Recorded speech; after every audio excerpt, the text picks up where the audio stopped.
하지? 네, 질문이 없으시면은 진도로 나가도록 하겠습니다. 이번 주는 세 가지에 대해서 배울 거예요. 도형의 변형, 그다음에 함수, 배열에 대해서 배울 건데 배열은 아마 많이 다루진 못할 것 같아요. 뒷부분에 시간이 좀 모자라서. 그리고 하루 만에, 한 주 만에 배열을 다 다루는 게 조금 부족할 것 같아서 어쨌든 배열 부분은 다음 주에 좀 더 이어서 설명드린다는 거 염두에 두시고 처음에 도형의 변형을 설명을 드릴게요. 도형의 변형은 뭐냐면 우리가 어떤 캔버스가 있고요. 이 캔버스에다가 원하는 렉탱글이나 막 일립스를 그렸었죠. 일립스를 그렸다고 치면은 요 일립스에 일립스를 이동을 시켜주고 싶어요. 그러면은 일립스 이제 쓴 다음에 처음에 좌표 XY 좌표 쓰고 가로 세로를 쓰겠죠. 근데 요걸 이동시켜주고 싶다 그러면 요 X 좌표나 Y 좌표를 변형을 시켜줬었죠. 직접적으로 숫자를 바꿔가지고.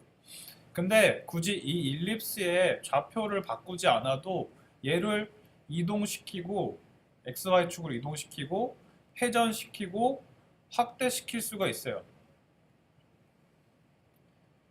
그것들을 할 수 있는 함수들을 일컬어서 트랜스폼 함수라 그래요.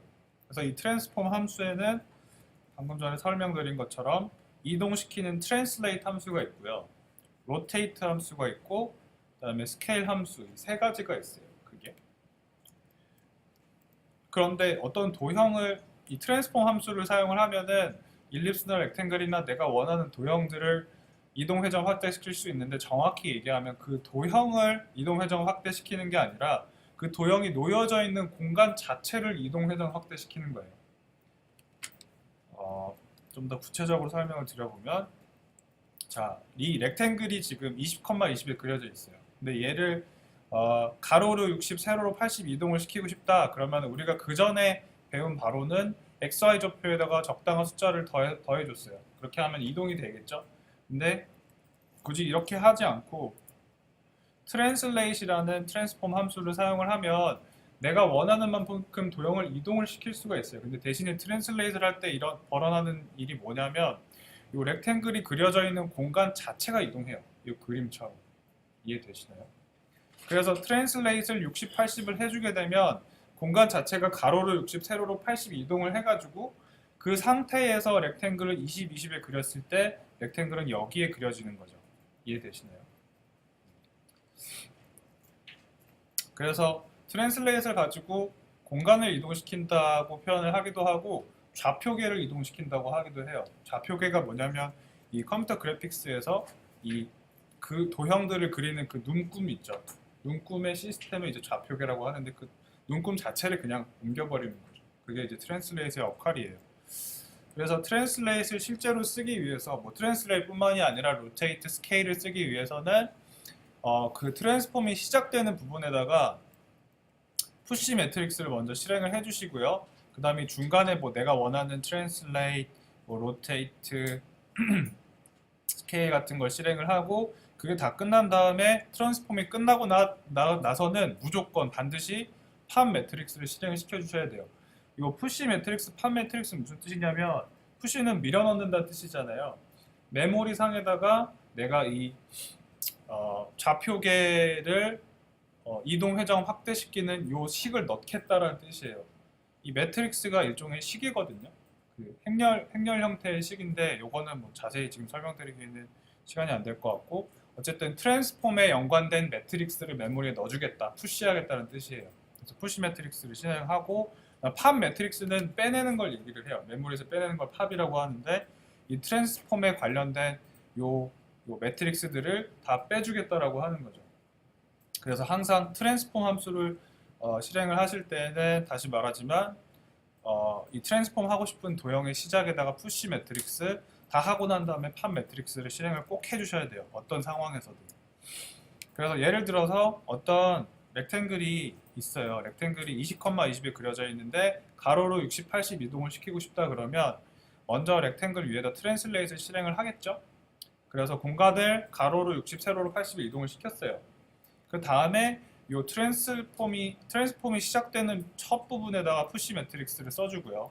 그 다음에 트랜스폼이 다 끝나고 난 다음에는 팝 매트릭스를 이렇게 써주시면 돼요. 그러니까 그냥 쉽게 얘기해서 아래 위로 푸시 팝을 써주면 되는 건 거죠. 가운데에다가 트랜스폼 함수를 쫙 써주고. 그래서 얘를 가지고 한번 실제로 프로세싱에서 실행을 해볼게요. 지금 사이즈 함수가 여기 나와 있는데 얘는 셋업에다 옮기고요. 렉탱글을 전 0,0에다 한번 그려보겠습니다. 0,0에다가 가로 100, 세로 100으로 그렸어요. 그러면은 렉탱글이 이렇게 하나가 생기겠죠? 근데 이 렉탱글을 트랜슬레이트 함수를 가지고 화면 여기 중간으로 옮기고 싶어요. 그러면 요 트랜스폼 하고 싶은 렉탱글 바로 위에다가 트랜스폼 함수를 써주는 거죠. 저는 트랜슬레이트 써줬어요. 평행 이동하는 함수 트랜슬레이트 써줬어요. 그래서 200, 200을 해줬어요. 다음에 끝난 게 아니라 이 트랜슬레이트 위에다가 푸시 매트릭스 그다음에 트랜스폼 다 끝나고 나서 도형 다 그리고 나서 팝 매트릭스를 써주시면 돼요. 그러면 내가 의도한 바대로 이렇게 이동을 하는 거죠. 푸시 팝 매트릭스를 쓰는 이유는 그거예요. 일단 한번 보여드릴게요. 팝 매트릭스를 하고 나서 렉탱글을 하나 더 그렸어요. 똑같은 위치에다가 똑같은 크기로 또 그려볼게요. 팝 매트릭스가 실행되고 난 다음에 렉탱글을 다시 그리면 원래 위치에 그려져요. 그래서 푸시 팝 매트릭스는 일종의 그 트랜스폼 레이어를 만들어준다고 생각하시면 돼요. 그래서 트랜스폼 레이어가 여기에 하나 만들어졌고 이 푸시 팝 매트릭스 바깥에 있는 도형은 다시 디폴트 공간에 그려져요. 도형이. 이해가 되시죠? 그래서 예를 들어서 뭐 이런 상황이 있을 거예요. 렉탱글이랑 일립스를 가지고 제가 이렇게 도형을 하나 그렸어요. 도형을 그리고 이 두 개만 트랜슬레이트 시키고 나머지 다른 도형은 트랜슬레이트 안 시키고 싶을 수 있잖아요. 그럴 때에는 이 푸시팝 매트릭스 바깥에다가 내가 원하는 도형을 그려주면 되는 거죠. 그리고 푸시팝 매트릭스는 여러 번 쓰실 수도 있어요. 이 두 번째 있는 렉탱글 있죠? 여기에다 렉탱글 하나 더 그려보죠. 렉트하고 얘도 0,0 한 다음에 뭐 200에 50을 그렸어요. 그러면은 이렇게 그려지겠죠? 그래서 이 두 개의 도형을 가지고 또 새로운 트랜스폼을 적용을 시켜주고 싶어요. 이번에는 여기에다가 트랜슬레이트를 100만 해주고 싶어요. 가로 100, 세로 100만 이동을 시켜주고 싶어요. 그러면 여기 위에 마찬가지로 트랜슬레이트 100, 100을 실행을 한 다음에 마찬가지로 푸시 매트릭스 그 다음에 팝 매트릭스를 실행을 해주면 되는 거죠. 그러면 이 두 개의 도형은 100, 100에 적용이 되고 이 두 개의 도형은 200, 200에 적용이 되는 거죠. 그래서 결과적으로 이 첫 번째 푸시팝 매트릭스랑 두 번째 푸시팝 매트릭스가 독립적인 이 트랜스폼 공간 안에 있다고 생각하시면 돼요. 이해되시나요? 이런 식으로 트랜슬레이트 실행하시면 되시고 로테이트도 마찬가지예요. 로테이트도 도형을 회전을 시키기 위해서 쓰는 함수인데 결과적으로는 도형이 돌지만 원래는 그 도형이 있는 공간 자체를 항상 이건 항상이에요. 0,0을 기준으로 돌려줘요. 회전의 이 앵커 포인트라고 하죠. 회전의 기준점 항상 0,0이에요. 로테이트는. 그래서 렉탱글이 20,20에 있는 놈을 45도 돌리고 싶어요. 그러면은 로테이트라는 함수를 쓰고 여기다 45라는 걸 쓰는 게 아니라 항상 이 로테이트 함수를 실행을 할 때에는 파이라는 그 각도의 단위를 쓰셔야 되는데 파이는 뭐냐면 180도예요. 180도여서 내가 만약 45도로 입력하고 싶다 그러면 파이를 4로 나누면 45가 되죠. 180을 4로 나누면 45도잖아요. 파이를 4로 나눠서 45도를 입력을 해줄 수가 있는 거죠. 그래서 얘는 결과적으로 공간을 0,0을 기준으로 45도 돌린다라는 뜻이에요. 그래서 로테이트로 공간 45도 돌리고 렉탱글을 그리면 여기에 그려지던 렉탱글이 여기로 이동하겠죠. 얘도 한번 로테이트도 한번 해볼게요. 로테이트를 해보면 일단 그 전에 그렸던 거는 다 지우고요. 다 지우고 렉탱글을 하나 그려볼게요. 렉탱글을 0,0에 200, 200으로 그리는데요. 얘를 센터 모드로 그려볼게요. 렉트 모드 센터.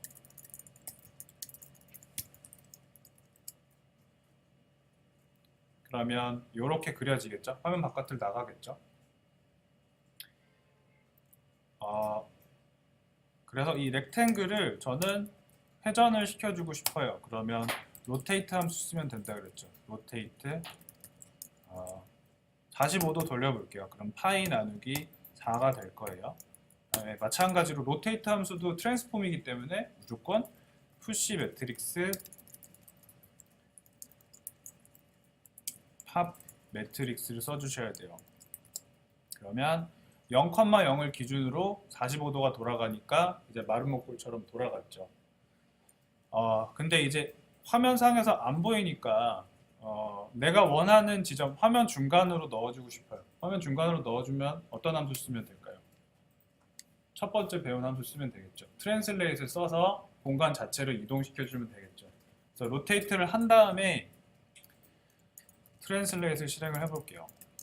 그래서 가로로 200, 세로로 200을 하면 화면 중간으로 올 거라고 생각을 했는데 그렇지 않아요. 화면 중간으로 안 왔죠. 왜 그러냐면 이미 로테이트를 가지고 좌표계를 45도 꺾어줬어요. 그 상태에서 200, 200을 하면은 공간이 이렇게 이동하는 게 아니라 이렇게 이동해요. 그렇기 때문에 항상 로테이트, 스케일, 트랜슬레이트를 같이 쓰고 싶으시면은 순서를 기억하셔야 돼요. 맨 먼저 트랜슬레이트를 하시고요. 그 다음에 내가 원하는 위치에다가 0,0을 이동을 시킨 다음에 기준점 이동을 시킨 다음에 그 점을 기준으로 스케일을 하거나 로테이트를 하셔야 돼요. 그렇게 해야 사람이 안 헷갈려요. 네. 제가 원하는 의도대로 적용하기 위해서 다시 로테이트를 먼저 실행을 하는 게 아니라 트랜슬레이트로 내가 원하는 공간을 이동을 시켜주고 그 다음에 그 점을 기준으로 로테이트를 시켜주면 이렇게 화면 중간에 마름모를 그릴 수가 있는 거죠. 이해되시나요? 이거? 그 공간 자체를 이동, 회전, 확대시켜준다 그랬는데 공간이 이동한다라는 거는 사실 얘를 다르게 표현하면은 0,0이 이동하는 거랑 똑같아요. 0,0 보시면 트랜슬레이트를 실행하시면 0,0이 가로로 60, 세로로 80 이동하는 게 보이시죠? 그리고 로테이트를 실행하면 항상 0,0 점을 기준으로 공간이 이제 회전되죠. 스케일도 마찬가지로 스케일을 실행을 시키시면 이 0,0을 기준으로 공간이 확장이 돼요. 쫙 퍼져요. 그래서 이 0,0이라는 이 기준점이 컴퓨터 그래픽스 뿐만이 아니라 이제 컴퓨터 과학에서 굉장히 중요한 이 레퍼런스 포인트예요. 기준점이 돼요.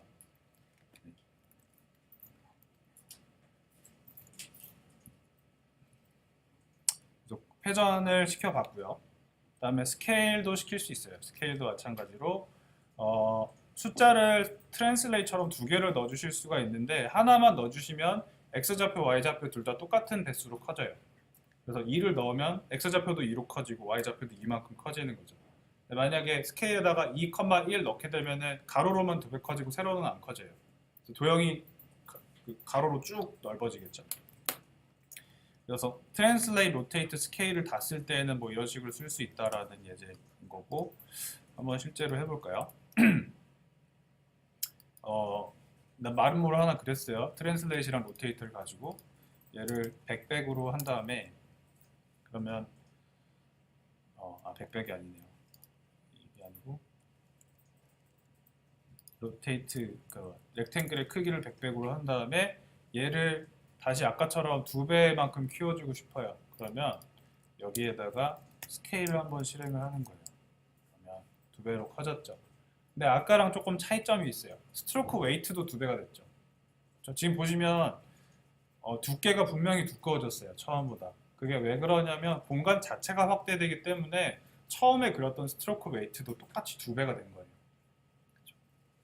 그래서 마찬가지로 스케일을 쓰실 때도 이런 점을 이제 유념을 하셔야 되는 거죠. 모든 것들이 다 커진다라는 거 이제 유념을 하셔야 돼요. 그러면은 여기까지 하고 그거를 같이 한번 해볼게요. 지금 보시면 이제 로테이트 함수를 썼을 때 이렇게 회전을 시킬 수가 있는데 이 로테이트 함수에다가 변수를 만들어 가지고 a라는 변수를 제가 하나 선언을 했어요. 그 다음에 a에다가 0.1씩 더해 넣을게요. 그럼 a가 이제 1초에 6씩 커지겠죠? 그렇죠? 그래서 이걸 가지고 로테이트를 한번 해볼게요. 그러면 도형이 이렇게 회전하겠죠. 그렇죠? 0.1은 너무 빠르니까 저는 0.01을 해볼게요. 아주 천천히 움직일 거예요. 이렇게. 그래서 회전하는 렉탱글을 하나 만들었어요. 여러분들은 푸시판 매트릭스를 이제 여러 개를 써가지고 기준점이 이제 여러 개인 요 회전하는 렉탱글을 한번 5개 그려보세요. 무슨 말씀인지 아시겠죠? 여기서 렉탱글이 큰 게 하나가 돌고 있고, 그다음에 여기서도 돌고, 여기서도 돌고, 여기서도 돌고, 여기서도 돌게. 이렇게 한번 5개를 그려보세요. 네. 힌트는 제가 이미 드렸죠. 푸시판 매트릭스를 5번을 써서 트랜스폼 레이어를 5개를 만드셔야 되는 거겠죠. 그 5개에서 각각 다른 로테이트 변수를 써서 이제 다른 속도로 한번 돌려보세요. 같은 속도로 돌려도 관계없고요. 어쨌든 지금 이 연습의 요지는 5개의 개별적인 트랜스폼 스페이스를 만드는 게 실습의 요지니까 5개의 회전하는 이해하셨죠?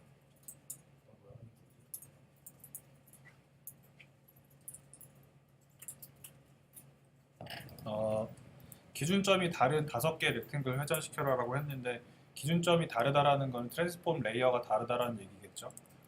새로운 트랜스폼 레이어를 만들기 위해서는 푸시판 매트릭스가 필요할 거예요. 그렇죠?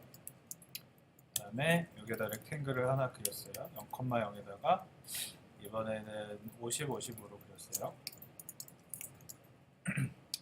그러면 이렇게 그려질 거고 얘를 이제 내가 원하는 위치에 이동을 하기 위해서 트랜슬레이션 먼저 시켜주겠죠. 저는 위스를 가지고 한번 써볼게요. 위스를 0.1 8도 곱하기 0.1 그러면은 화면에 그 캔버스의 왼쪽에 10% 가로로 10% 세로로 10% 아래에 있는 부분에 그려지겠죠. 렉탱글이. 그 다음에 로테이트를 해볼게요. 로테이트를 A로 똑같이 해주면 똑같은 속도로 돌아가겠죠. 얘랑 얘랑. 그 다음에 얘를 또 여러 개 그리면은 여러 개 그리는데 얘를 이번에는 얘는 0.9 얘는 0.9 얘도 0.9 0.9 이렇게 하면 그릴 수가 있겠죠. 여러 개를. 그래서 뭐 A에다가 더하는 숫자가 좀 커지면 패턴이 조금 다르게 그려질 거고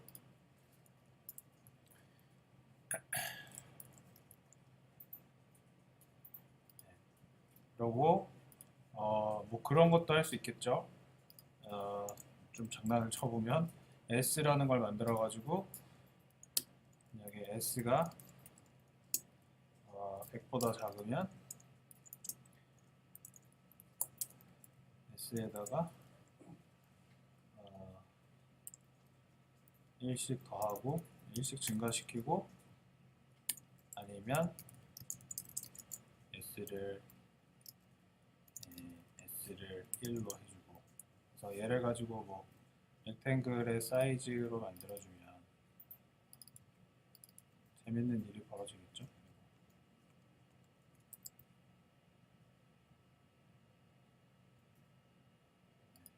첫 번째 거에만 지금 적용이 됐는데 네, 두 번째 거에도 한번 해볼까요? S, S, S.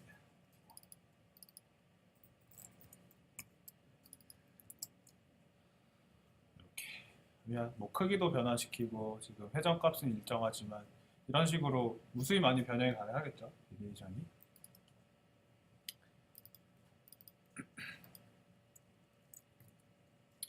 중간중간에 캡처를 잘 하면은 중간에 있는 뭐 어떤 캡처 결과물을 가지고 디자인을 쓸 수도 있고 그래픽 디자인 결과물을 쓸 수도 있고 그렇겠죠. 이 전체를 한번 또 다 돌려보라 그랬어요. 그러면 이 전체를 이 푸시판 매트릭스 여러 개 있는 거를 또 한번 푸시판 매트릭스로 묶어주면 돼요. 전체를 또 한번 묶어가지고 그러니까 레이어 위에다 상위 레이어를 하나 더 만든다는 개념인 거죠. 그래서 여기에다가 어, 어, 음, 어떻게 해야 될까요? 여기에다가 이거 하면 될까? 트랜슬레이트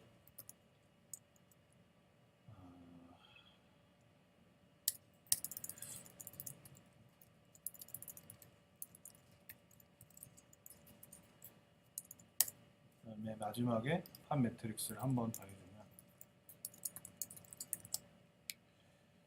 네, 이건 제가 말한 게 아니고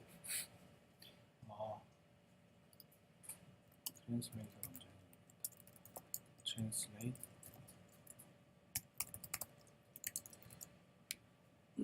이런 식으로 도형을 그릴 수도 있겠죠.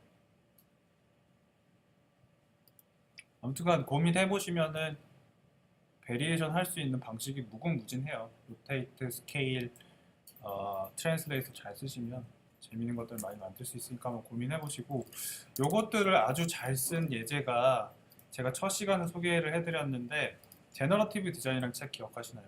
독일에서 만든 건데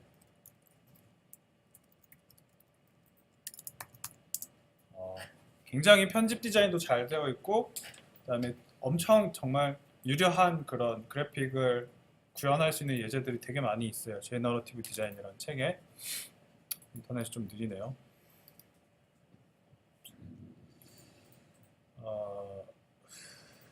제너러티브 게슈탈트 맞나?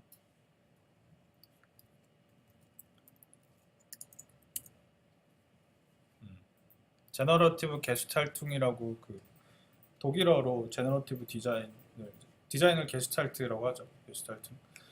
그 페이지에 가시면은 요 책에 있는 예제들이 쫙 나와 있는데 책도 보시면 되게 이뻐요. 소장용으로 참 좋은 책인데 좀 비싸서 그렇지 참 이쁜 책입니다.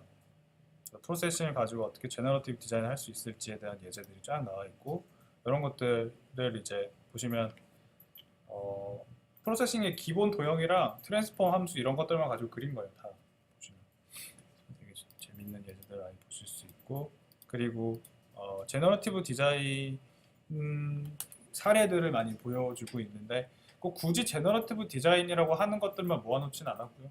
그냥 코드로 어떤 그래픽을 그리는 것들에 대한 예제들이 쭉 나와 있어서 그래서 이런 예제들이 있고 어떻게 실제로 구현을 하는지 코드도 쭉 나와 있어서 되게 재미있어요. 한 번씩 쭉 보시면 재밌을 것 같고 여기 코드 페이지에 가시면 책에 있는 모든 그 예제들에 대한 코드가 다 올라와 있어요. 그래서 버전별로 프로세싱 3.0, 2.6, 뭐 V4의 예제도 있고 그래서 보시면은 이제 이 트랜스폼까지 배우셨으면 어느 정도는 다 예제를 보실 수가 있는데 그것 중에 뭘 볼까요? 그냥 라인만 가지고도 이런 어떤 텍스타일 디자인 같은 것들을 할 수 있어요. 보시면 이렇게 마우스의 입력값에 따라서 이렇게 스트로크의 이 대각선 굵기를 바꾸고 그 다음에 이 그 스트로크 캡이라고 하나요? 스트로크 끝에 부분에 날카롭게 처리할 건지 둥글게 처리할 건지를 이제 클릭을 해가지고 바꿀 수 있고 그런 것들을 이제 볼 수 있게 코드로 이제 또 이제 제공을 하고 있죠 웹사이트에서. 여기 보시면 코드가 있어요. PDF 코드가. 요거를 그냥 복붙해가지고 실행을 하시면 볼 수가 있는데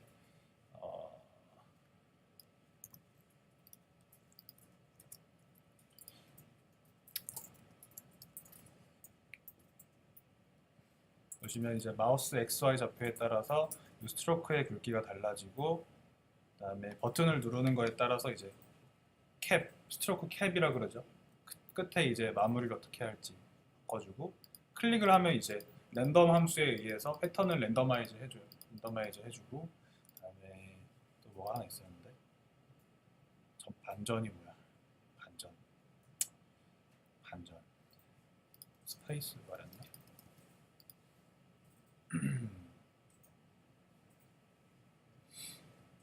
반전이 없네.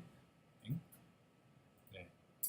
아무튼간 뭐 이런 결과물들을 지금 보시면 S에 보시면 save frame이라는 함수 있죠. 이 save frame이라는 함수를 쓰면은 이 캔버스를 캡처를 할 수가 있어요. 이미지 형태로. 그래서 S를 누르면은 이 스케치가 저장이 돼 있는 데에 이 파일이 저장이 돼 있을 거예요. 그래서 데스크탑에 저장을 하고 얘를 S를 누르면 이제 그 폴더에 결과물이 이렇게 캡처가 되어 있는 거죠. 이런 식으로 코드로 어떤 규칙을 만들어 놓은 다음에 save frame 함수를 실행을 해서 내가 원하는 이미지를 딱 캡처를 해가지고 걔를 가지고 이제 나중에 텍스처로 사용할 수가 있는 거죠. 그래픽 작업에다가. 이거 말고도 재밌는 예제도 되게 많아요. 한번 쭉 보시고 다음 주 과제할 때 잘 활용을 해오시면 멋진 작업을 하실 수 있을 것 같아요. 한 개만 더 보고. 저는 개인적으로 재밌었던 게 이것도 되게 미니멀, 코드가 되게 미니멀한데 패턴은 별로 미니멀해 보이진 않지만 이것도 재밌더라고요. 이것도 마찬가지로 그 마우스 좌표에 따라서 이제 스트로크 개수를 바꾸고 Y 좌표는 이제 얼만큼 이제 스트로크가 이렇게 바이어스 되는지, 얼마나 이제 치우치는지, 각각의 모듈이 이렇게 치우치는지를 이제 조정할 수 있는. 일리스만 가지고 그렸는데 사실 되게 재미있는 패턴들이죠. 생각해보지 못한 패턴들인데. 그거 외에도 재미있는 예제들이 아주 많이 있습니다. 꼭 한 번씩 꼭 보시고요. 코드를 다 보실 필요는 없는데 이 영상이라도 한번 보세요. 영상이라도 보시면서 혹시나 뭐 나중에 쓸 수 있을 만한 그런 패턴들이 있으면은 좋잖아요. 알아두면. 이런 것들도 다 이제 랜덤 함수를 잘 활용해가지고 이제 그리는 거죠. 손으로 일일이 못 그리죠. 이런 거는. 그리고 그릴 필요도 없고 이런 것들이 가능합니다. 네, 여기까지 질문 있으신가요? 트랜스폼 함수까지. 질문 없으세요?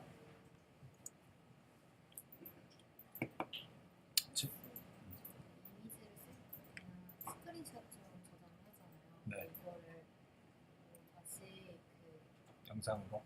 영상이나 어도비 그 프로그램으로 후원이 네. 그 방금 어떤 질문을 하셨냐면 지금 보시면 제가 이렇게 입력값을 변형을 하면 마우스 좌표를 막 변형을 하면 얘네들이 움직이잖아요.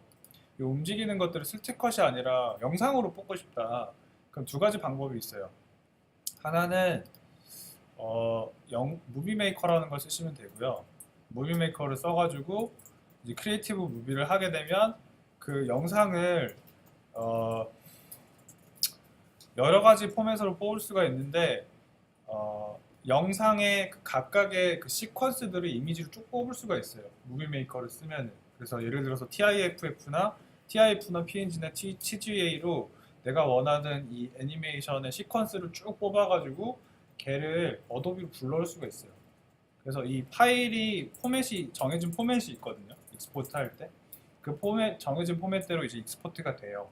그래서 그거를 그대로 뭐 프리미어나 애프터 이펙트나 이런 데에서 불러오면 자동으로 그 연속된 일련의 이미지를 그냥 클립으로 갖고 와요. 영상 클립, 시퀀스로. 그렇게 쓰실 수 있죠. 아니면 네? 영상이 저장되는데 그거를 프레임마다 컷컷 뽑아서 네. 만약에 그 애프터 이펙트 같은 경우는 뽑아서 그걸 플레이하는 식으로 되는 네. 그래서 그 에펙트 보시면은 이렇게 돼 있잖아요. 그 타임라인을 보시면 레이어 여러 개 있을 때 여기 뭐 이름 있고 그다음에 여기 타임라인 쭉 있잖아요. 클립이. 근데 그 시퀀스를 그냥 폴더째로 불러오면은 이미지가 쭉 불러와지는 게 아니라 이런 클립으로 여기 얹혀져요. 그래서 컷을 할 수가 있어요.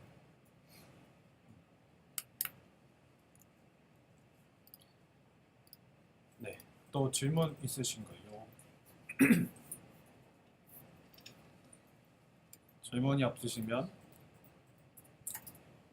함수 부분으로 넘어갈게요. 함수는 제가 계속 함수라는 용어랑 명령어라는 용어를 막 혼용하면서 썼었어요. 뭐 사이즈 함수, 렉트 함수 뭐 이런 것들이 다 명령어다라고 설명을 했는데 제가 둘째 시간인가 간단하게 설명을 했을 거예요. 명령어라는 큰 집단이 있고요.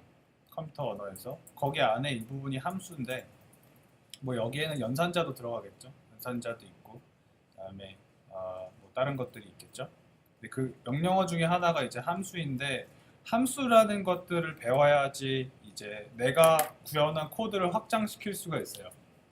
그리고 남들이랑 공유할 때도 훨씬 쉬워지고 함수는 뭐냐면 보통 처음에 그런 식으로 표현을 많이 해요. 자판기다.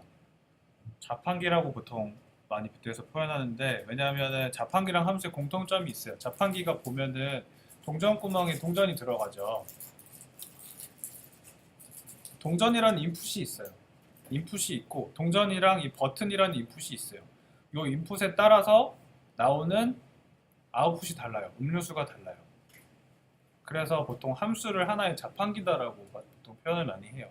그리고 함수를 또 보면은 함수 그림 그릴 때 이렇게 많이 그리거든요. 네. 이렇게. 그래서 여기로 어떤 인풋이 들어가느냐, 2, 1, 2, 3, 뭐 어떤 인풋이 들어가느냐에 따라서 막 어떤 일들이 벌어지고 어떤 일들이 벌어지는지 모르지만 그 결과값이 나온다. 이게 이제 함수의 컨셉인 거죠. 그래서 보시면 함수를 처음에 이해하실 때 함수의 호출 부분이랑 함수의 정의 부분 두 가지를 이해를 하셔야 돼요. 함수의 호출 부분은 그동안 우리가 했던 것들이 함수의 호출이에요. 그냥 이미 프로세싱 라이브러리 상에 정의가 되어 있는 함수를 갖고 와서 쓰는 걸 함수를 호출한다 그래요. 함수를 불러오는 거죠. 그래서 사이즈 함수를 호출한 거고 일립스 함수를 호출한 거고 렉트 모드 렉트 함수를 호출한 거예요. 그냥 실행하는 거를 호출한다 그래요. 함수의 호출. 근데 우리가 이렇게 함수를 호출할 수 있었던 이유는 우리가 사용했던 함수들이 프로세싱 기본 라이브러리라는 그 어떤 라이브러리 파일 안에 정의가 되어 있기 때문이에요. 그 말을 반대로 하면 함수가 라이브러리 안에 정의가 되어 있지 않으면 호출할 수도 없어요. 그리고 정의가 되어 있는 거랑 다른 방식으로 불러와서 호출을 하면은 또 호출이 제대로 안 돼요. 예를 들어서 사이즈에는 지금 입력값이 두 개가 들어가도록 지금 프로세싱 라이브러리에 정의가 되어 있어요. 근데 만약에 사이즈를 쓸 때 여기에다 입력값을 하나만 넣어요. 그럼 얘는 이제 에러가 뜨는 거죠. 왜냐면 라이브러리 상에 사이즈라는 함수는 입력값을 두 개 받도록 정의가 되어 있기 때문에. 그렇죠? 그래서 함수의 정의랑 호출이랑 호출 부분을 잘 이제 두 개를 잘 컨셉을 이해를 먼저 하시고 넘어가셔야 돼요. 지금 요 예제로 제가 보여드리는 건 뭐냐면 얘를 그냥 그려볼까요? 얘를 일단 그리면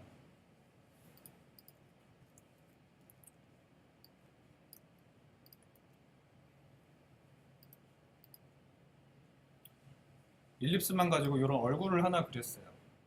근데 이 얼굴을 제가 이동을 시키고 싶어요. 얼굴을 예를 들어서 뭐 마우스 좌표를 기준으로 제가 이동을 시키고 싶어요. 그러면 코드를 이런 식으로 바꿀 수 있을 거예요. 그 얼굴의 기준이 되는 일립스, 제일 큰 일립스 여기에다가 마우스 XY를 넣고 나머지 일립스에다가는 마우스 XY 좌표의 상대적인 좌표를 넣어줬어요. 보시면은 이해가 되실 거예요. 처음에 기준이 되는 일립스에다가 마우스 XY 좌표를 넣고 그 다음에 여기는 뭐지? 왼쪽 눈에 해당하는 일립스에다가는 마우스 X를 넣고 나서 50을 빼줬어요. 왜냐하면 첫 번째 왼쪽 눈을 그릴 때에 이 기준 좌표에서 50보다 왼쪽에 있기 때문에 그래서 마우스 X를 50을 빼주고 마우스 Y는 그대로 써주고 오른쪽 눈을 그릴 때는 마우스 X에다가 50을 더해주고 그 다음에 얘는 입이네요. 입을 그릴 때는 X는 그대로 두고 Y보다 60 아래에 그 다음에 코를 그릴 때는 마우스 Y보다 30 아래에 그렸어요. 그래서 마우스 XY를 기준으로 50, 50, 60, 30에다가 이제 얼굴을 그리는 거죠. 그래서 얘를 가지고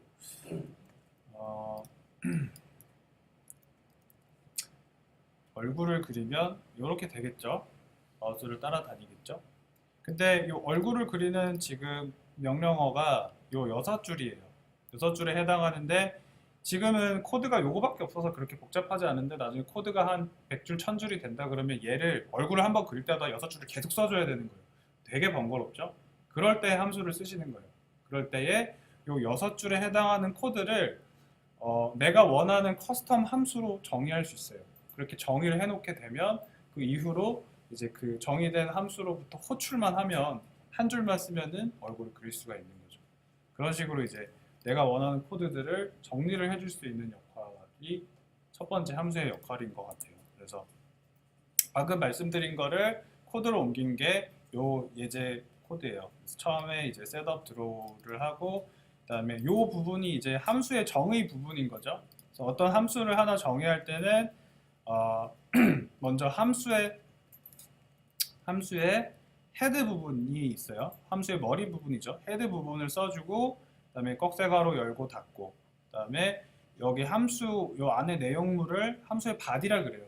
함수의 바디에다가 내가 넣어주고 싶은 기능들을 이제 넣어주시면 되는 거죠. 이렇게 하게 되면 이제 내가 원하는 위치에서 언제든지 요 드로우 페이스라는 이름으로 호출을 해서 그 얼굴 기능을 실행을 할 수가 있어요.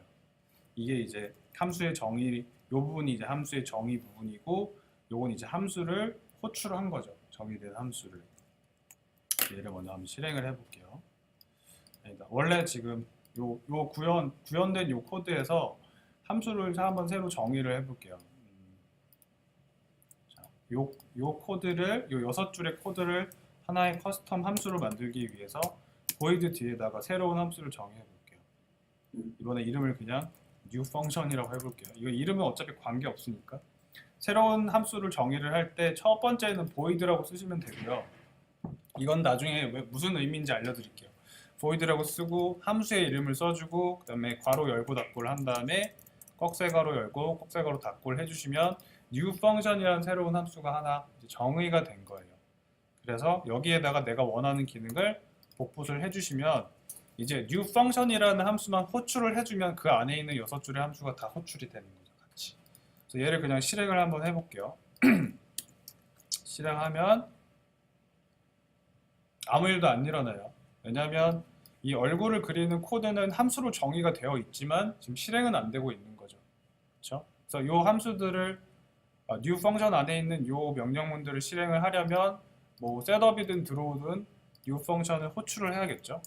new function 호출을 하면 이제 new function이 호출이 돼서 0,0의 얼굴을 그리는 거죠. 근데 지금 보시면 마우스를 따라다니지 않는 이유가 셋업에다가 함수를 호출해서 그런 거겠죠.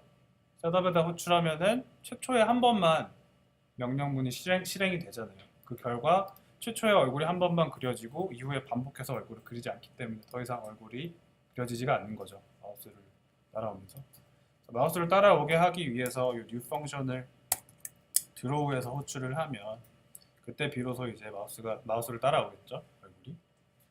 이거 이해되시나요? 이런 식으로 함수를 정의하고 호출을 할 수가 있어요. 그러면 여기까지 같이 간단히 한번 실습을 해볼 건데 실습을 그거를 한번 해볼게요. 우리 두 번째 시간에 과제로 내드린 그 기본 도형 가지고 뭐 그림 그려오라고 했던 거 있죠? 거기에서 기능별로 잘라서 그거를 함수로 만들어 볼게요. 예를 들어 가지고 자 보시면 이 캔버스에다가 어떤 분들이 캔버스에 이제 산이 있고 물이 있고 그다음에 여기 이렇게 캐릭터가 있어요. 캐릭터가 있는데 뭐 코드 이렇게 자를 수도 있겠죠. 산을 그리는 코드만 잘라가지고 뭐 마운틴이라는 함수로 정의하고 그다음에 물만 그리는 거 가지고 뭐 강이라고 함수를 정의를 하고 그다음에 사람에 해당되는 코드만 잘라가지고 이렇게 휴먼이라고 함수를 만들 수가 있겠죠. 그렇죠? 요 작업을 한번 해보세요. 기능별로 코드를 다 잘라가지고 각각의 함수를 먼저 정의를 해보세요. 정의를 해보신 다음에 그다음에 그 정의된 함수를 가지고 호출하는 것까지 이해하셨나요? 처음에 그림 그린 거를 가지고 한번 해보세요. 본인이 그린 그림을 가지고 기능별로 함수를 구현해 보세요. 잘 안 되시면 질문하시고요.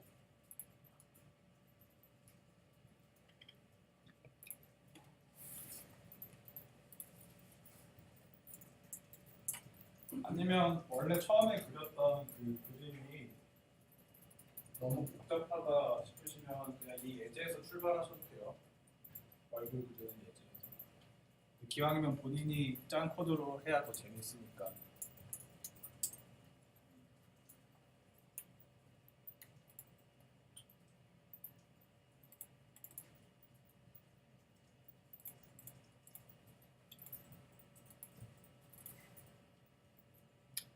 본인이 짰던 그림에서 하셔도 되고 아니면 여기에다 더 붙일 수도 있겠죠. 얼굴 그리는 함수, 몸통 그리는 함수, 배경 그리는 함수 따로 만들어가지고 호출하기.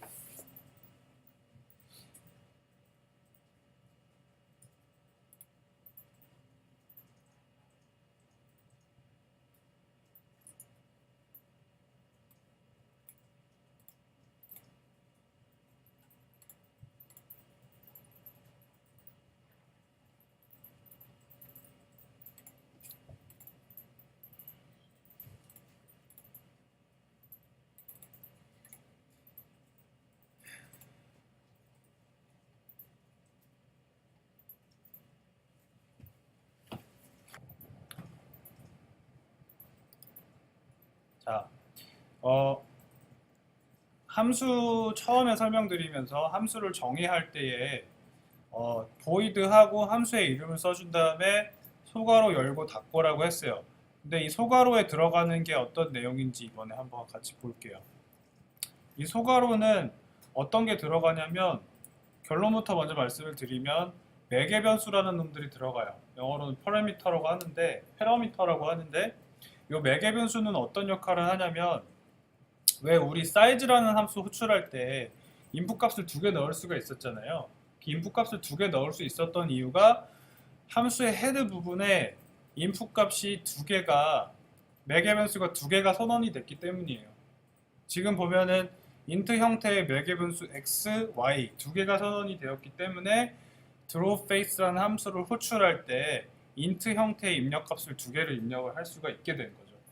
만약에 얘가 없었어요. 얘네가 없었어요. 얘네가 없는 게 요 형태인 거죠. 이 전 페이지의 형태. 요 괄호 안에 매개 변수가 없다 그러면 drawFace를 호출할 때도 여기 안에다 인풋 값을 넣으면 안 돼요. 넣으면 에러가 뜰 거예요. 근데 대신에 drawFace를 이제 구현할 때 여기 괄호 안에다가 int형 매개 변수 x, int형 매개 변수 y 두 개를 선언을 하면 그 함수 drawFace를 호출할 때에도 int형 데이터 100, int형 데이터 100을 순서대로 이제 넣을 수가 있는 거죠. 그래서 이런 식으로 매개 변수를 선언을 해주게 되면 어떤 일이 벌어지냐면 지금 보시면 drawFace라는 함수 이 전에 있는 페이지랑 거의 똑같은 함수인 거죠. 근데 한 가지 다른 점이 있어요. 매개 변수가 선언됐다라는 점이랑 일립스의 마우스 X 대신에 요 매개 변수 XY가 써져 있어요. 보이시죠?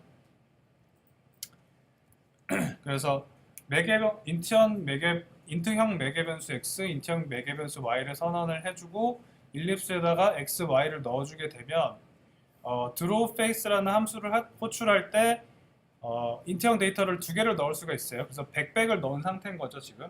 100백을 넣게 되면 요 첫 번째 100이 X라는 매개 변수로 배달이 돼요. 전달이 돼요.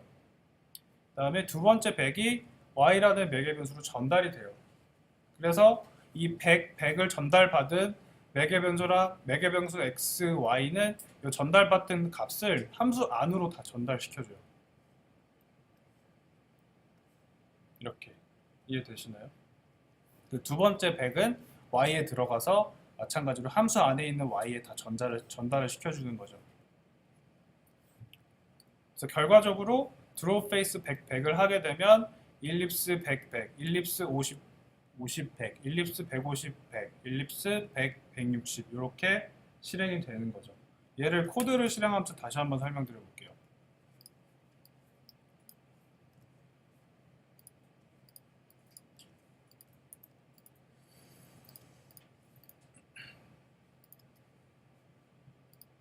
양식이 마구 깨져서 엉망이 됐는데 얘를 다시 잘 해볼게요.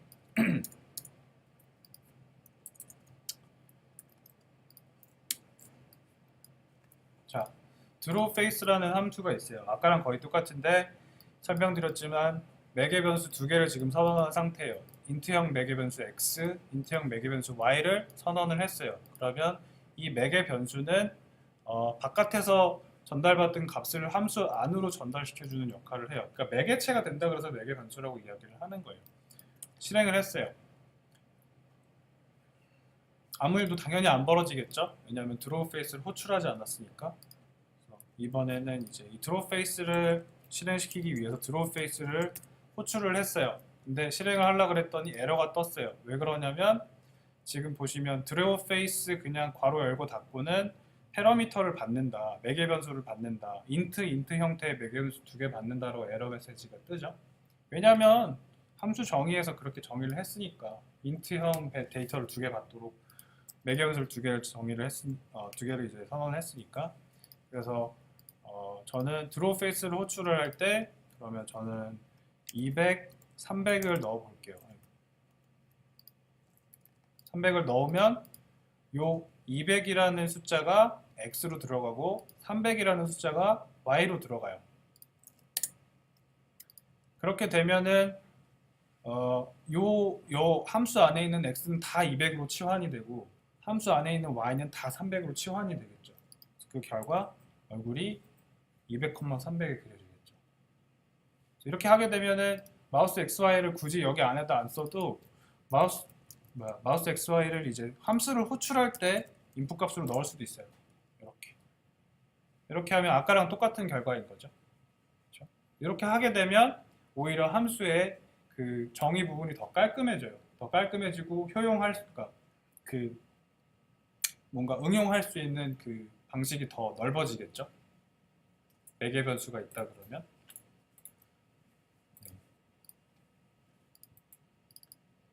뭐 그렇게도 가능할 거예요. 여기다가 500,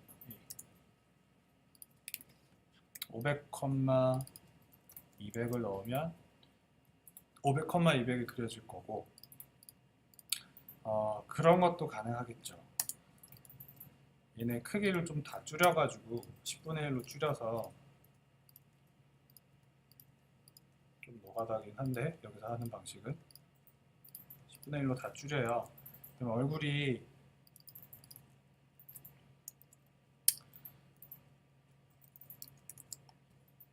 작아졌죠? 이거를 이렇게 할 수도 있겠죠. 반복문을 가지고 int i는 0부터 i는 10보다 작을 때까지 i를 1씩 증가시키면서 draw face를 10번 할 수가 있겠죠. 그렇죠? i 곱하기 50면 이렇게 할 수도 있겠죠. 그렇죠? 그리고 여기에다가 j를 넣고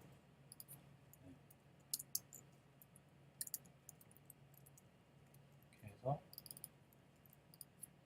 반복문을 하나 겉에다가 더 반복을 이중 부분을 만들어주면 이렇게 격자형으로도 그릴 수 있겠죠. 함수를 정의해 놓으면 이게 이제 매개 변수의 역할이에요. 패러미터의 역할. 근데 만약에 매개 변수를 선언할 때 여기에다가 플롯이라고 선언해 놓고 여기는 int라고 선언을 했어요. 그러면은 이 draw face를 호출할 때에는 첫 번째 인풋 값은 무조건 플롯을 넣어야 되고요. 두 번째 인풋 값은 int를 넣어야 돼요. 그랬을 때 처음에 여기에다가 플롯을 한번 넣어 볼게요. 얘를 호출을 할 때 처음 인풋 값에다가 플롯을 넣어 볼게요. 한 100.1, 그다음에 두 번째 인풋 값도 한번 플롯을 넣어 볼게요. 100.1을 넣었어요. 그러면 바로 에러가 뜨죠. 첫 번째 거는 상관없어요. 첫 번째 거는 어차피 첫 번째 매개 변수가 플롯이니까. 두 번째 매개 변수는 int죠. 그렇기 때문에 두 번째 입력 값은 int 값을 무조건 써줘야 되는 거예요. 이해되시죠? 여기 보시면 또 메시지가 떴죠. 요 지금 호출하는 방식은 draw face float int 원래 정의된 거랑 다르다라고 이제 에러 메시지를 띄워주고 있어요. 첫 번째 값은 float, 두 번째 값은 int라고 이제 띄워주는 거죠. 여기에서 두 번째 값을 int로 고쳐주면 다시 잘 표시가 되겠죠. 그렇죠? 이해되시죠? 이런 식으로 함수를 정의할 때 이렇게 input 값을 받게 해주려면 매개 변수를 선언하시면 돼요. 어디에다가? 함수의 헤드에다가 매개 변수를 선언을 하시면 돼요. 마지막으로 그거를 한번 볼게요. 방금은 이제 매개 변수를 선언하는 걸 배웠고 void 부분에 대해서 한번 다뤄볼게요. void 처음에 저희 함수를 정의할 때 첫 번째는 무조건 void라고 쓰라 그랬어요. 근데 여기는 void가 아니라 float이라고 써 있어요. void가 뭐냐면 void는 그냥 무예요. 아무것도 없다. 근데 만약에 여기에다 어떤 자료형을 써주게 되면 그 함수의 body 안에 return이라는 새로운 명령어를 쓸 수가 있어요. return이라는 명령어는 어떤 거냐면 요 함수 안에서 어떤 return이 실행이 됐다 그러면 요 return 만약 예를 들어서 return a가 실행이 됐다 그러면 요 a라는 데이터가 float 형태로 이 get larger라는 함수가 호출된 부분으로 다시 배달이 돼요. return을 보통 한글로 이제 반환이라고 해요. 어떤 값을 반환한다라고 하는데 그걸 왜 반환이라고 설명하는지 표현하는지 설명을 드려볼게요. 일단 get larger라는 함수가 정의가 돼 있죠. get larger라는 함수는 뭐냐면 그 두 개의 입력값을 int형 입력값을 받아가지고 a랑 b 두 개를 비교를 해서 둘 중에 뭐가 더 큰지를 검사하는 함수예요. 그래서 get larger라는 함수를 지금 여기서 호출을 하고 있죠. 호출을 할 때 int형 데이터 1, 2를 넣었어요. 그럼 이 둘 중에 더 큰 거는 2죠. 그래서 이 2라는 숫자가 여기 안에서 이제 2가 이제 계산이 돼서 여기로 다시 이제 리턴이 되는데 자 볼게요. get larger를 호출을 했어요. 1, 2로 호출을 하면 A에 1이 들어가고 B에 2가 들어가겠죠. 그렇죠? 그래서 1이랑 2를 비교를 해요. 비교를 했더니 1은 2보다 크지 않기 때문에 얘가 실행이 되는 게 아니라 얘가 실행이 되겠죠. else가 실행이 되겠죠. 근데 else에 봤더니 return b가 돼 있어요. 근데 b에는 보니까 지금 2가 들어가 있어요. 그렇죠? 그래서 return b가 실행이 되면 요 return 2가 실행이 되면 요 2라는 값이 get larger가 있는 부분으로 치환이 돼요. 이렇게 치환이 돼요. 요 return이라는 함수에 의해서 2로 치환이 되면 요 2라는 데이터는 라지로 저장이 되는 거죠. 그래서 요 2라는 라지를 이제 결과적으로 출력을 해보면 로그 창에 2가 막 떠요. 이거를 코드를 보면서 다시 한번 설명드려 볼게요.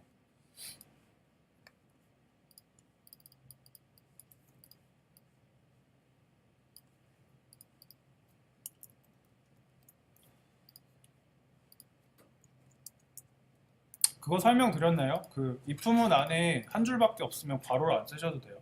자 보시면 원래 처음에 저희 if문 배울 때 이렇게 했었죠? 그쵸?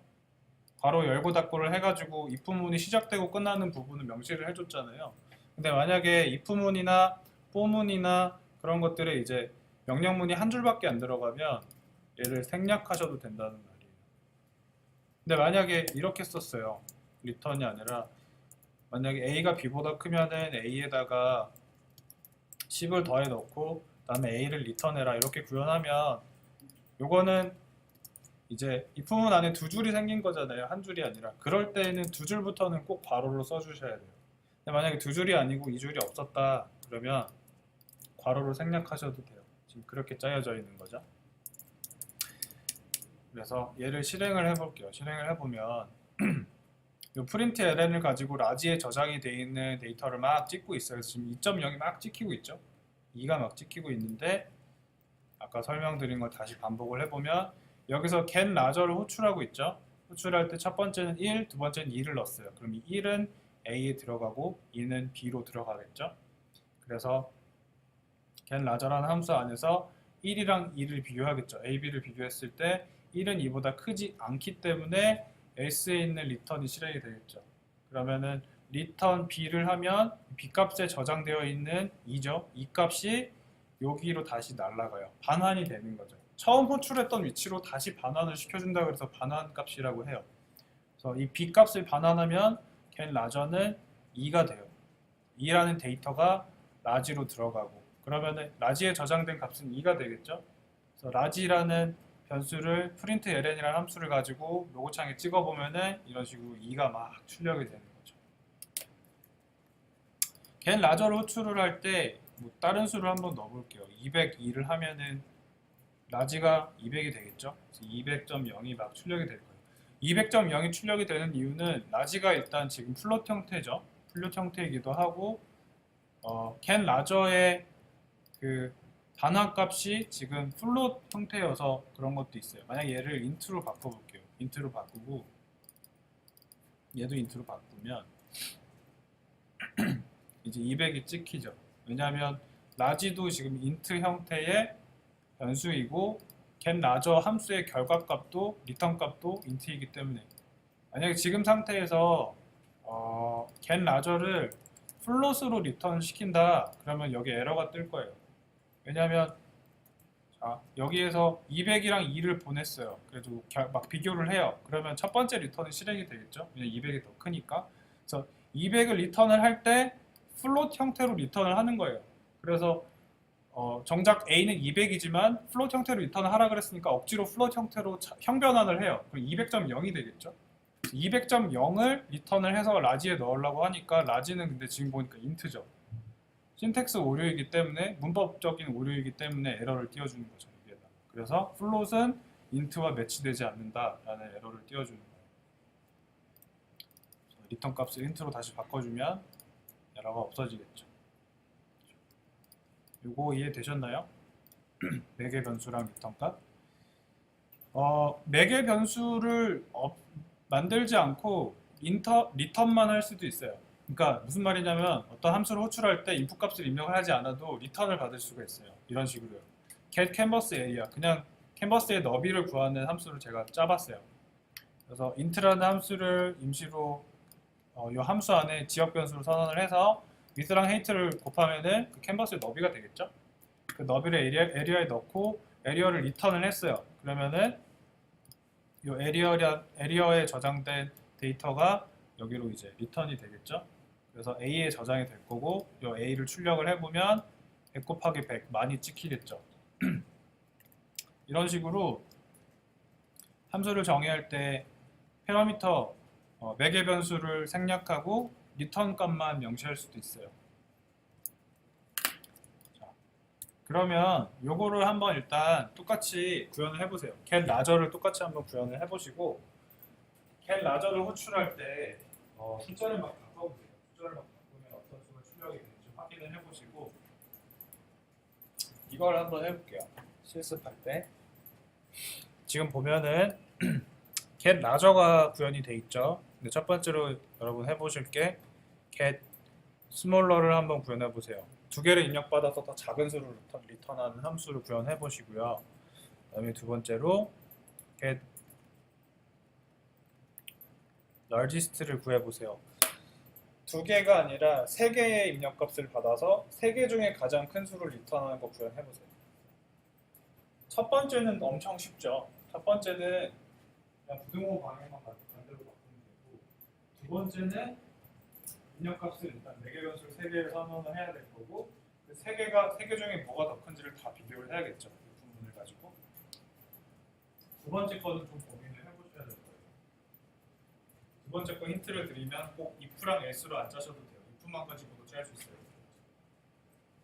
임시 변수를 하나 만들어가지고 더 큰 수를 계속 업데이트 시키면 돼요. 고민해보세요.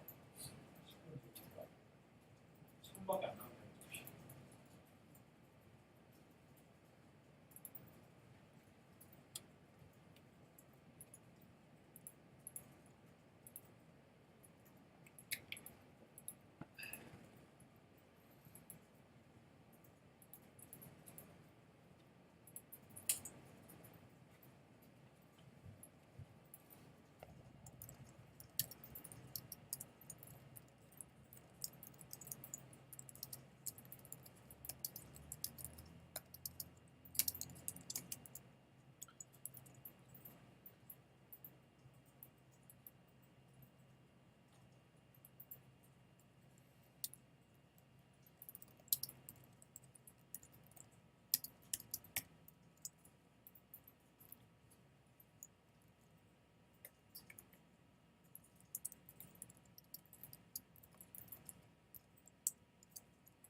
라지스트 함수 정의하는 법을 힌트를 드렸어요.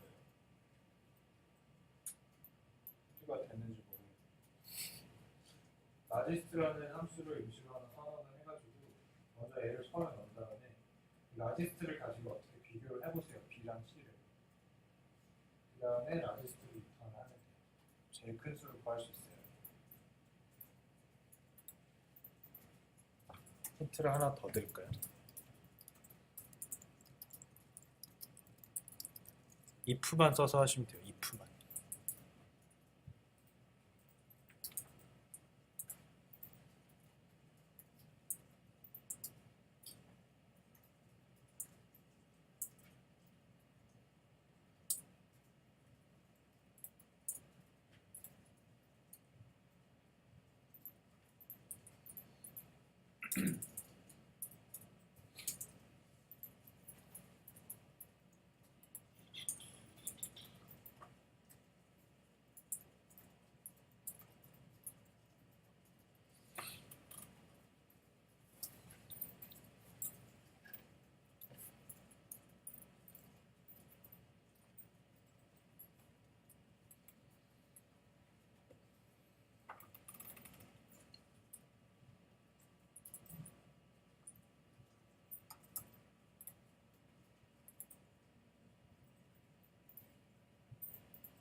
같이 보실까요?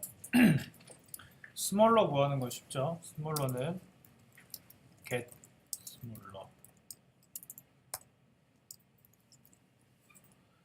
int a int b 뭐 a, b라고 꼭 할 필요 없죠. 이거는 매개 변수는 자기 선언하기 나름이니까 x, y로 선언하고 요거 get 라저 함수에서 부등식만 바꾸면 되죠. 부등호 방향만 반대로. 그럼 더 작은 수로 리턴하겠죠? a, b가 아니네요. x, y x, y 라지스트를 구할 때는 이런 식으로 하시면 돼요. 먼저 라지스트라는 임시 변수를 하나 만들고요. 라지스트랑 BC를 순서대로 비교하시면 돼요. 만약에 라지스트가 B가 라지스트보다 크다 그러면은 라지스트를 B로 업데이트를 시켜주는 거예요. 그러면 원래 A가 들어가 있다가 B로 다시 치환이 되겠죠. B가 더 크다 그러면. 크지 않으면 그냥 넘어갈 거고요. 라지스트에 들어가 있던 A가 그대로 유지가 될 거고. 끝나는 게 아니라 C를 한 번 더 비교해요. 라지스트 C. 그래서 여기까지 연산했을 때 결과가 B인지 A인지는 모르겠지만 그때 라지스트랑 C를 또 비교를 해요. 그래서 C가 더 크다 그러면은 라지스트에다 C를 업데이트하는 거죠. 그 결과를 라지스트를 리턴을 하면 A, B, C 중에 세 개 중에 제일 큰 숫자가 리턴이 될 거예요. 이해되시나요? 이런 식으로 라지스트를 구현을 하면 지금 매개 변수가 3개지만 4개, 5개, 6개 구현하는 것도 똑같아요. 계속 그냥 라지스트는 D보다 더 큰지 E보다 큰지 F보다 큰지 더 계속 비교해가지고 마지막으로 저장이 된 라지스트를 리턴하면 되는 거예요. 그러면 가장 큰 수가 결과적으로 리턴이 되겠죠. 이거는 그냥 그 프로그래밍 기초 배울 때 되게 많이 하는 예제예요. 예제여서 한번 제가 실습을 하는 거를 이제 말씀을 드렸고, 네, 뭐 쓸모가 있는지는 모르겠어요. 나중에 어떻게든 쓰긴 쓸 거예요. 근데 이런 로직을 쓰긴 쓸 거예요. 뭐 예를 들어가지고 파티클이 10개가 충돌했어요. 10개가 충돌했을 때 각각의 파티클의 크기가 다 다를 수가 있겠죠? 다 다를 수가 있는데 거기에서 제일 큰 파티클 하나를 뽑아가지고 그 파티클의 색깔대로 이제 화면 전환을 한다. 뭐 이런 거를 할 때는 이제 라지스트 같은 거 쓸 수는 있겠죠. 네. 그러면 이번 주 수업은 여기까지 하고 마무리를 하도록 하겠습니다. 배열 부분은 네, 나갈 시간이 없겠네요. 다행히.